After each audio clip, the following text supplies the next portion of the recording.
దర్శకుడు రామ్ గోపాల్ వర్మ, నటి ఉర్మిళ మటోండ్కర్ మధ్య ఒకప్పుడు ఎఫైర్ ఉందంటూ వచ్చిన వార్తలపై ఆయన ఎట్టికెలకు స్పందించారు.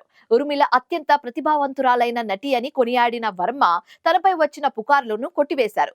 1990లలో వర్మ దర్శకత్వంలో వచ్చిన రంగీలా, సత్య, దౌడ్ వంటి చిత్రాలతో ఉర్మిళ స్టార్ హీరోయిన్ గా ఎదిగిన విషయం తెలిసిందే.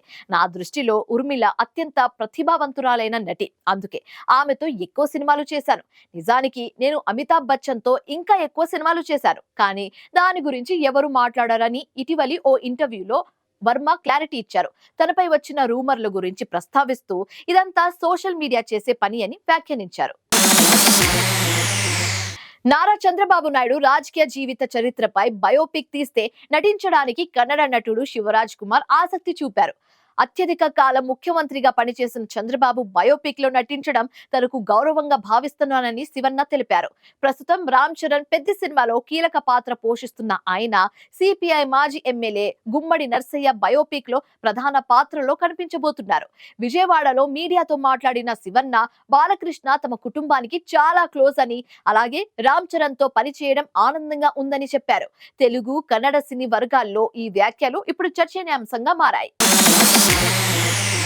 యంగ్ హీరోయిన్ భాగ్యశ్రీ బోర్సే తన వ్యక్తిగత విశ్వాసాలు, దైవ చింతనకు సంబంధించిన ఒక ఆసక్తికరమైన విషయాన్ని అభిమానులతో పంచుకున్నారు. చిన్నతనంలో తనకు ఏదైనా కష్టం వస్తే దేవుడినే తన తండ్రిగా భావించి ఆయనతో మాట్లాడేదానని, కానీ ఇప్పుడు ఆ దేవుడు నిర్ణయాలనే పూర్తిగా విశ్వసిస్తున్నానని తెలిపారు.